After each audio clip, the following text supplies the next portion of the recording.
주님이 말씀하시기를 한 영혼이 천하보다 귀하다. 성경에 이야기한 말씀이죠. 제가 이야기한 게 아니에요. 그래서 왜 그러냐, 이 영혼은 이 땅에 100년 미만으로 삶으로 끝나는 그런 존재가 아니라 내세가 영원히 천당이든 지옥이든 영원히 사는 존재이기 때문에 천하보다 귀한 영혼이 된다 하는 그런 뜻이에요. 여러분, 이것을 제가 이렇게 자꾸 설명을 했어요. 여러분들이 어느 날 탁 털커덕 깨달아져야 돼요.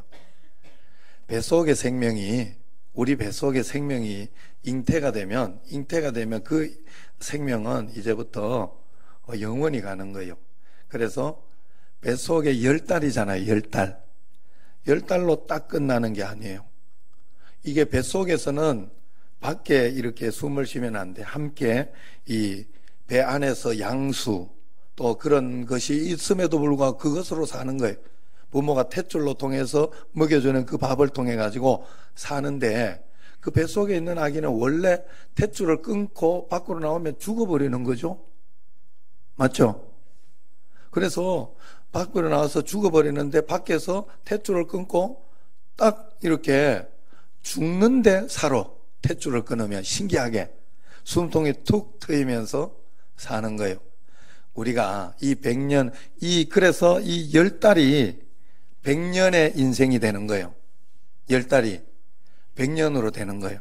그런데 이 100년의 인생을 우리가 3차원의 이 세계를 사는데 3차원 이상의 그 무엇이 있어요. 그게 바로 여러분, 보이지 않지만 알 수 없지만 여러분들이 경험하는 게 있죠. 세상 가운데 살다가 보면 귀신들도 경험하고 여러 가지 영적인 존재가 있다는 거예요. 그래서 우리가 죽음으로 딱 끝이 나면 좋겠는데 그렇지 않다는 것이 성경의 이야기예요. 영원의 세계로 들어가 버린다는 거예요. 영원의 세계. 그래서 우리가 그래서 한 영혼이 천하보다 귀하다, 그렇게 이야기하는 거예요. 우리가 죽으면 딱 끝나면 얼마나 좋겠어요? 죽고 나서 아무것도 없으면, 그럼 뭐 내가 이렇게 아동바동 살 이유가 뭐 있겠어? 나는 정말 그렇게 살고 싶지 않을 것 같아요. 응? 그러면 내가 영원히 없고 그저 내가 죽으면 완전히 끝난다는 확신만 있으면 지금이라도 나는 당장 가고 싶은 게, 왜냐하면 살아보니까 인생이 그렇게 만만고 쉽지 않더라고요. 제가 살아본 결론이야. 그러나 하나님과 함께 여기에서 믿음으로 살아내니까 하나님께서 저 천국의 기쁨을 여기에서부터 시작하고 저 천국까지 영원히 가게 해주시는 줄로 믿습니다. 한 번 태어난 인간은 죽음 다음에 끝나는 것이 아니라 육체를 벗은 후 영원히 사는 존재이기 때문에 영원히 귀하다, 성경에서 이야기하는 겁니다. 그래서 온 천하보다 귀중한 영혼을 위해서 전도하는 일은 온천을 얻는 일보다 귀중하다 그랬어요. 한 사람을 전도해서 주께 데리고 오면 온 천하보다 더 귀한 영혼을 주께 데리고 오는 거예요. 육신의 생명은 여러분 잘 생각해 보세요. 대통령을 하든 장관을 하든 수천억을 가지고 있는 부자든 말든 100년이면 끝이 납니다. 100년이면 다 마치는 거예요. 육신의 것은 다 버려두고 가야 돼요. 아무리 부귀 영광이 많더라도 죽으면 끝나는 겁니다. 그러나 우리의 영혼은 죽은 다음에도 천만년, 억만년 영원히 계속되는 삶이 있기 때문에 우리는 영혼의 삶에 깊은 관심을 가지고 통찰할 줄 알아야 됩니다. 영혼이 죽은 다음에 없어진다면 문제가 없지만 영원히 존재하는 존재라면 그 영혼이 어디로 갈 것인가, 또 잘못 가는 영혼을 어떻게 할 것인가, 영혼에 대한 관심을 우리가 뜨겁게 가져야 돼요. 죄값으로 멸망할 사람을 전도하여 영생의 하늘나라로 옮겨가게 할 수만 있다면, 지옥 갈 백성을 천당으로 인도할 수 있다면 하나님이 얼마나 기뻐하시겠느냐 하는 겁니다. 얼마나 주님께서 영광 받으시겠어요. 그런데 오늘날 교회들이 믿음이 없고 패역한 세대가 되어 영혼 구원에 대한 의미조차 잊어버리고 거기에 대한 관심이 없어요. 전도의 전도의 의미, 필요성은 상실한 채 교회에서 먹고 마시고 교회에서 자리 다툼하고 하는 그런 것에만 관심이 있다 하는 거예요. 우리 교회도 그런 교회가 되지 않으려고 애를 쓰고 몸부림치고 있는 줄로 믿습니다. 여러분, 컬밋 롱 박사님이 그런 이야기를 했어요. 오늘날은 옛 선조들보다 교육도 많이 받고 또 좋은 교회도 많고 사람들이 세련된 신앙생활을 하고 있지만 구원받은 사람들이 너무나 적다.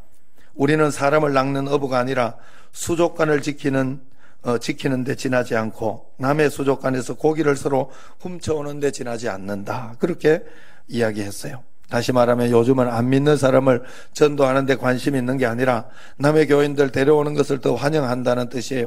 남의 수족관에서 빼앗으려는 잘못된 생각을 버려야 합니다. 안 믿는 사람, 다니다가 낙심해서 쉬고 있는 사람 교회로 모시고 나오는 것이 하나님의 큰 뜻인 줄로 믿습니다. 그래서 조지 휘필드 박사님은 기도하기를, 주여 내게 영혼을 보내주시옵소서, 그렇지 않으면 내 영혼을 데려가 주시옵소서 라고 기도했습니다. 존 웨슬레 목사님은 어디서나 언제나 영혼 구원이라고 외치고 다녔어요. 여러분, 사람을 잔인하게 죽이고 폭력을 쓰는 그 사단의 종교, 그것을 믿는 그런 사람들도 사람을 죽이는데 생명을 바쳐 일해요. 목숨을 걸고 사람을 죽이고 자살 테러도 하고 하는데 영혼을 살리는데 열심을 내지 못한다면 그것이 우리가 말이 되겠느냐 하는 거예요. 영혼을 살리는데 눈물이 없이 땀도 흘리지 않고 어떻게 영혼을 살릴 수 있겠습니까? 그러므로 생명을 걸고 할 수 있는 뜨거운 열심이 여러분과 저에게 있길 원합니다. 전도는 하나님이 가장 기뻐하는 일이에요. 하늘의 영광을 버리고 예수님께서 이 땅에 오셨어요. 수많은 고통을 당하시면서 이 땅의 영혼을 구원하시려고 낮고 낮은 이 죄인의 모습으로 오셨습니다. 그리고 십자가에 피 흘려 돌아가시기까지 인류의 죄를 다 갚아주셨습니다. 죽어가는 영혼을 구원하기 위해서입니다. 그래서 누가복음 19장 10절에 보면 인자에 온 것은 잃어버린 자를 구원하려 함이니라 그럽니다. 마가복음 10장 45절에 인자에 온 것은 섬김을 받으려 함이 아니라 도리어 섬기려 하고 자기 목숨을 많은 사람의 대속물로 주려 함이니라 했어요. 주님이 이 땅에 오셔서 피 흘려 돌아가신 것은 인류를 구원하시기 위해서 오신 것입니다. 예수님의 최대 지상 명령도 복음 전파입니다. 유언도 복음을 전파하는 것이었어요. 수많은 영혼을 구원하라고 말씀하시면서 하늘로 올라가셨고 세상 끝날에 주의 복음을 전파하라고 간곡하게 부탁하시고 가셨습니다. 그러므로 우리가 전도하지 않는다면 최대 명령을 어기고 순종하지 않는 거죠. 오늘은 성령 강림 주일이죠. 성령님 지금 우리에게 오신 목적이 무엇이겠습니까? 성령님 우리에게 오신 목적은 하나라고 그랬어요. 수많은 영혼을 구원하기 위해서 성령 세례받고 방언받고 병 고치는 것이 목적이 아니라 능력받고 땅끝까지 전도해서 영혼 구하는 것이 성령이 오신 목적. 그래서 사도행전 1장 8절에 성령이 너희에게 임하시면 너희가 권능을 받고 예루살렘과 온 유대와 사마리아와 땅끝까지 이르러 내 증인이 되리라 했습니다. 증인이 되는 것, 이것 때문에 성령이 오신 겁니다. 그러므로 우리가 전도하면 하나님께서 상급을 예비하시고 있다고 성경은 가르쳐주고 있어요. 여러분, 전도에는 하나님의 큰 상급이 준비되어 있어요. 구원하는 것이 이렇게 중요하고 시급하기에 하나님은 전도하는 사람, 영혼을 구원하는 사람에게 영원한 상급과 영광을 허락해 주시는 것입니다. 그러면 전도하는 사람이 어떤 상을 받느냐? 첫 번째 하나님께서 주시는 상이 여러분, 하나님이 함께 하심의 체험의 삶을 주는 거예요. 여러분, 하나님이 나와 함께 있는데 체험되지 않고 믿어지지 않아 문제거든요. 사실은 너에게 금은 보화가 있으면 뭐해요? 어린아이에게 1,000만 원을 쥐어주면 뭐해? 가치를 모르는데. 예? 여러분, 가치를 알고 하나님이 나와 함께 계신다는 아는 게 그렇게 중요해요. 아는 게, 그것을 경험하는 게. 하나님이 전도하는 사람에게 세상 끝날까지 너희와 항상 함께 있으리라. 모든 믿는 자에게 항상 함께 하지만 전도하는 사람에게 특별히 보살펴 주시고 인도해 주시고 역사해 주시는 것을 볼 수 있어요. 전도할 때 나 혼자 전도한다 생각하면 안 돼요. 전도할 때 주님이 돕고 성령이 돕고 하늘에서 관심을 가지고 천군 천사들이 박수하고 있다는 사실을 꼭 알아야 됩니다. 그래서 지금 우리가 전도할 때 그동안 전도가 안 되던 사람들도 이렇게 전도가 되고 또 그동안 이렇게 복음을 듣지 않던 사람들도 이렇게 되어지는 그런 것들을 보게 됩니다.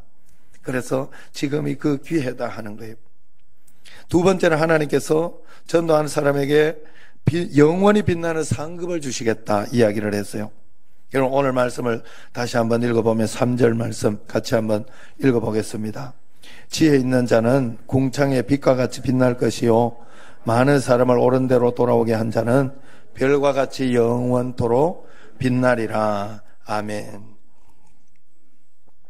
많은 사람을 전도해서 구원에 이르게 하는 사람은 하늘의 면류관으로 영원히 빛나는 존재로 축복하시겠다 하는 말입니다. 이 축복의 주인공이 되려면 전도를 열심히 해야 돼요. 하늘의 영원한 큰 자가 되고 영원한 상급의 주인공이 되고 이 땅에서 가장 큰 것으로 천국에 예금하려면 열심히 전도해야 돼요. 전도를 많이 하는 어떤 병신도 간증집을 보니까 자기가 전도한 다음에 기도를 하다가 깜빡 잠이 들어서 꿈인지 생신지 환상 중에 이렇게 자기가 천국에 가 있더래요. 자기가 전당에 가니까 수많은 사람들이 자기에게 막 달려오더라는 겁니다.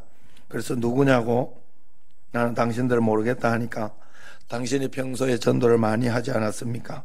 당신은 잊어버렸지만은 나에게 전도하지 않았습니까? 그때는 내가 믿는다고 하지 않았지만 결국 내가 이렇게 예수를 믿었습니다. 수많은 사람들이 흰옷을 입고 환영하고 기뻐하는 모습을 보고 깜짝 놀라서 깼다고 합니다. 그래서 전도가 이렇게 중요하구나 깨닫고 더 열심히 전도했다고 해요. 그래 열심히 전도하다가 건강의 복도 받았다고 합니다. 예전에 몸이 약했는데 전도를 하니까 몸이 건강해지더래요. 물질의 축복도 받았다고 해요. 자녀들도 하나님이 책임져 주더라는 거예요. 성격도 굉장히 좋아졌다고 해요. 말도 못하던 그런 성격에서 굉장히 활발하고 굉장히 사람들에게 웃고 그렇게 하는 밝은 성격이 되었다고 합니다.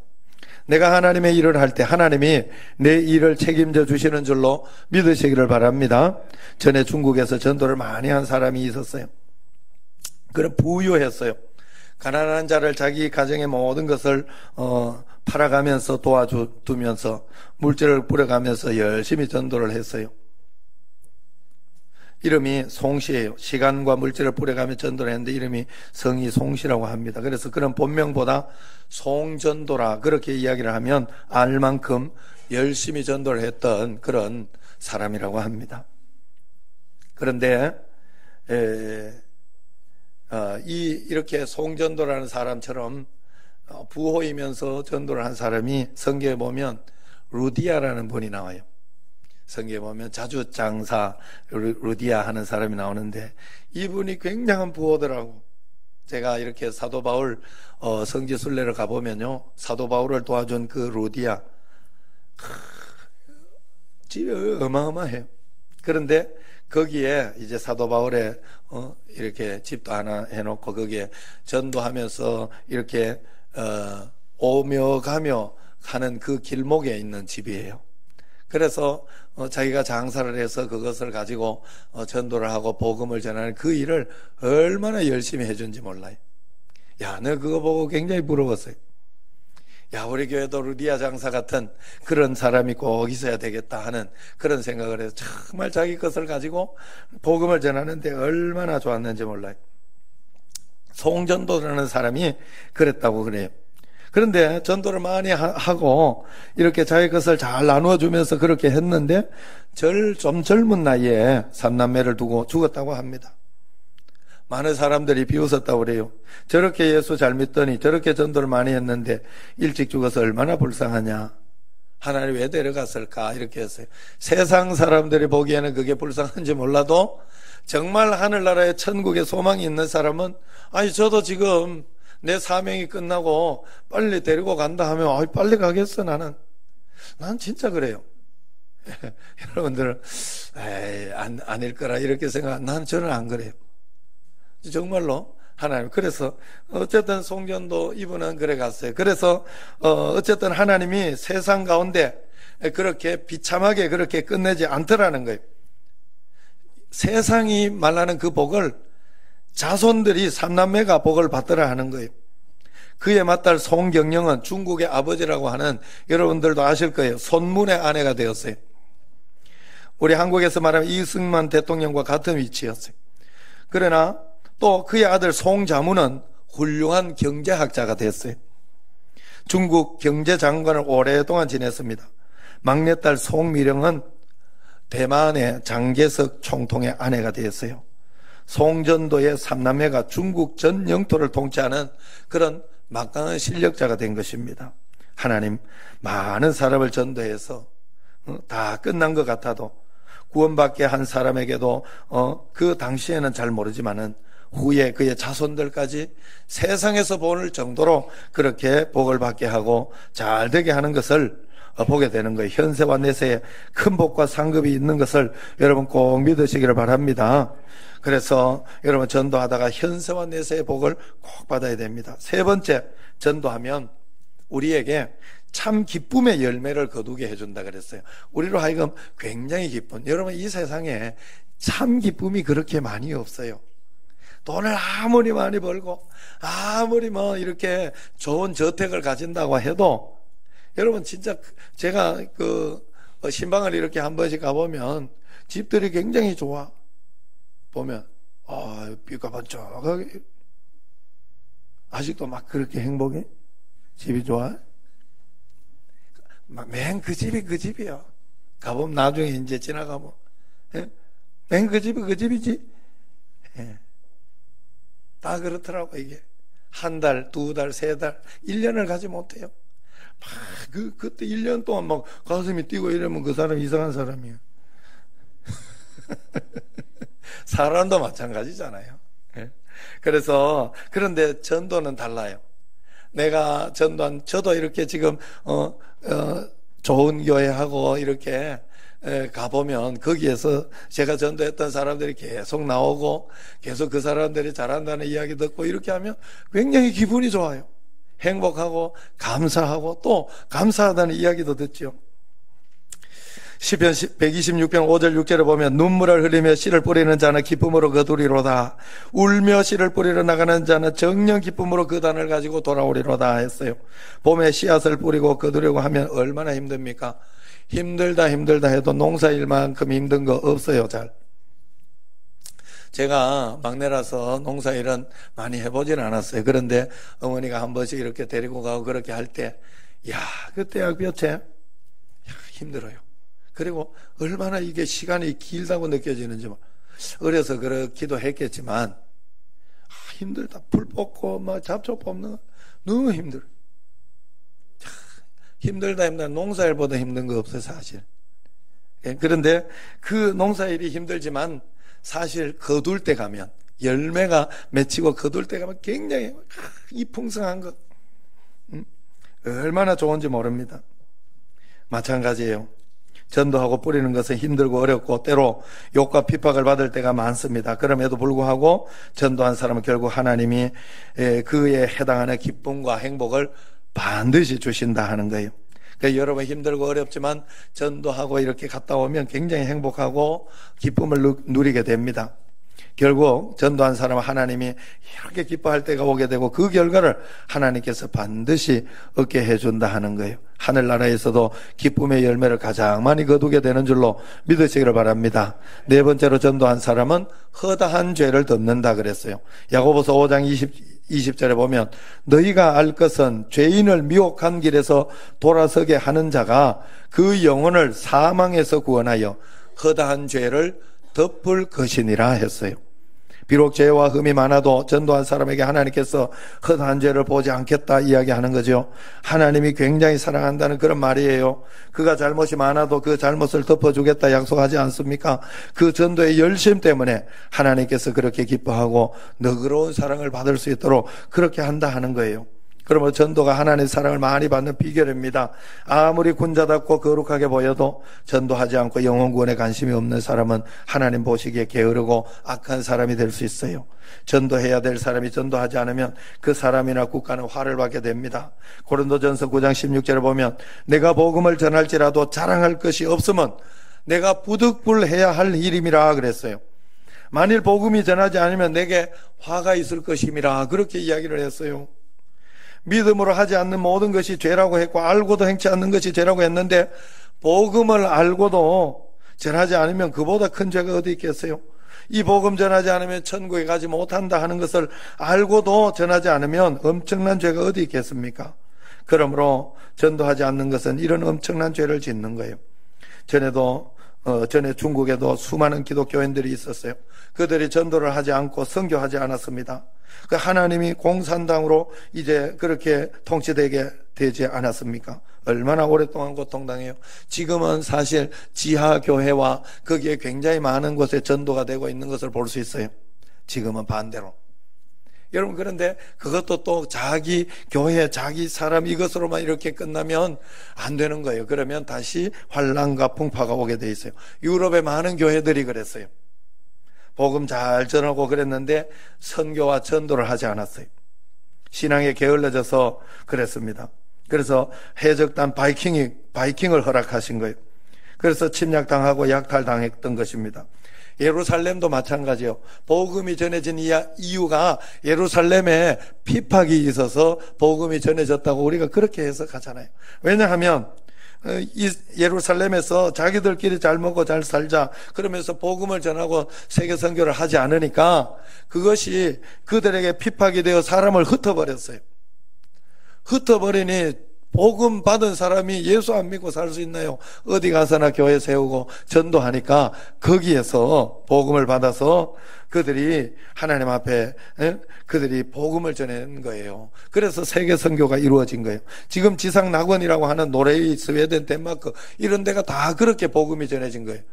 뭔가 하면 바이킹으로 했던 그들에게 붙들려 와가지고 종살이하며 첩살이하며 그러면서 고생하다가 복음 전하게 된 거예요. 그래 그 나라 전체가 종들이 전한 그 복음이 나라 전체의 복음이 돼버린 거예요. 바이킹. 여러분, 이렇게 이끌려 죽임을 당하면서 그렇게 전도해야 되겠어요? 우리가 청신제일교회는 그래서 미리 전도해야 돼. 어제도 이남선교도 오고 청년들도 오면서 지금 카페도 꾸미고 있고 직접 막 시멘트 바르고 이렇게 하잖아요. 어제 또 강평원 집사님 또 일 끝내고 막 오면서 이렇게 일을 하고 내가 이렇게 보니까 내가 어제 그래서 어떤 장로님들도 오시면서 밥 사줘가면서 또 이렇게 교회에서 하는 일이니까 철제 만들어준 것만 해도 그것도 몇백만 원 되는 건데 그것만 해도 고마운데 이렇게 돈 줘가면서 이렇게 이렇게 용달차 돈 줘가면서 본인 돈 줘가면서 그리고 점심 사들여가면서 청년들하고 사줘가면서 그러면서 하더라고. 여러분, 내 돈 줘가면서 하는 게 진짜예요. 그거 하셔야 돼. 여러분들이 돈 줘가면서 여기 예배 드리고 있잖아. 안 그런가요? 11조 해가면서.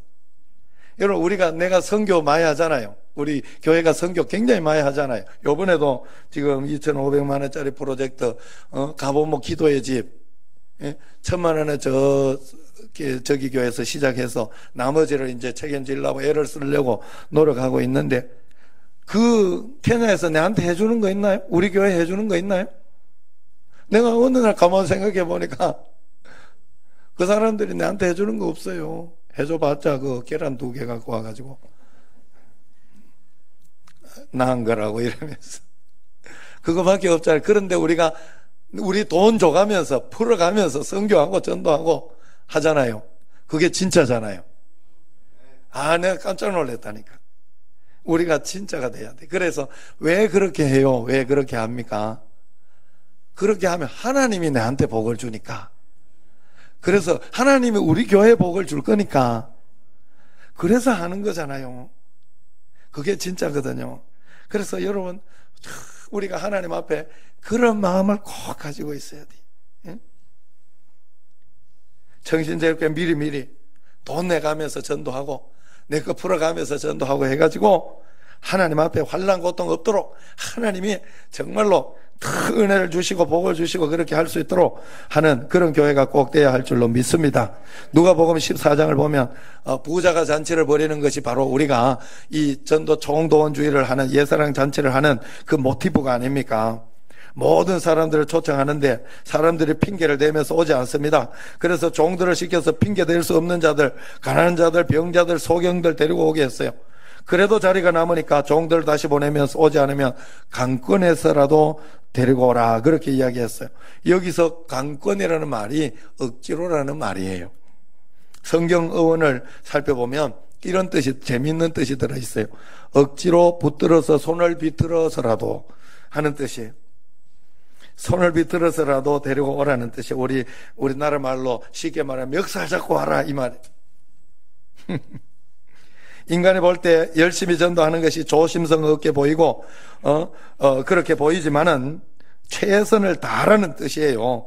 어떠한 일이 있어도 교회 나오고 예수님 믿어 복음을 듣도록 하라는 거예요. 강권에서라도, 손을 비틀어서라도, 멱살을 잡고서라도, 완력을 써서라도 그렇게 데리고 오라는 것이죠. 그러면 사랑하는 그 영혼이 구원받고 천당 가게 되는 것이죠. 영혼을 구원하는데 그렇게 않으면 애원을 하고 부탁을 하고 때를 써서 그렇게 하는 것이 중요합니다. 한두 마디 전도하고 안 된다고 에이 포기하고 지옥에나 떨어져라 이렇게 이야기하면 그 얼마나 나쁜 사람이에요.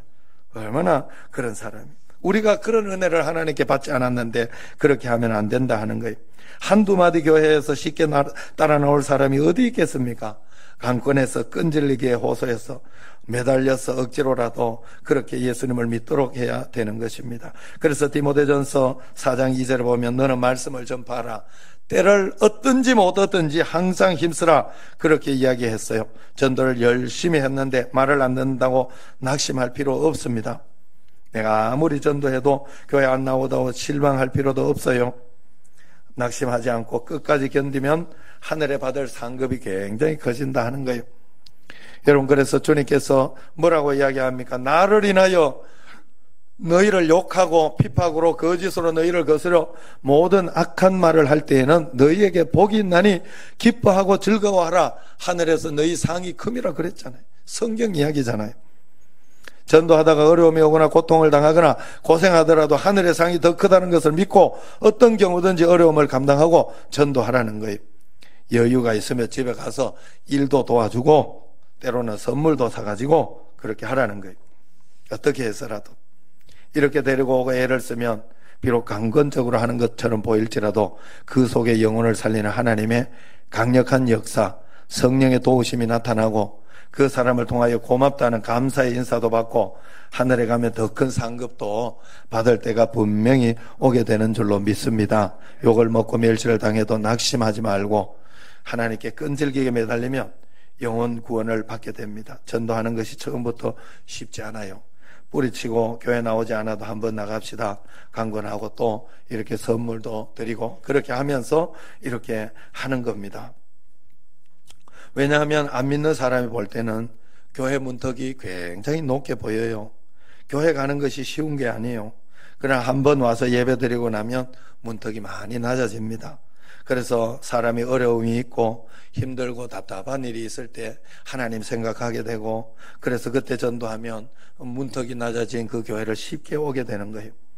총동원 전도주의를 기해서 한번 나와 앉아있는 것이 조그마한 것처럼 보일지라도 운명을 달라지게 만들고 영원한 천당으로 인도하는 것인 줄로 알아야 됩니다. 이럴 때도 전도하지 못하면 주님께서 책망하시지 않겠어요? 우리가 교회에서 총동원주의를 해가지고 이럴 때 장을 깔아놓고 판을 펴주면서 전도하는데도 전도하지 않으면 하나님이 책망하시지 않겠어요? 여러분, 그러므로 이제 한 주일 남았는데 전도 못할지라도 다른 때는 못할지라도 이제 총동원 주일에 더 열심히 기도하고 전도해서 최선을 다해서 복음 전하는 여러분과 제가 되기를 주의 이름으로 축원합니다. 기도하겠습니다.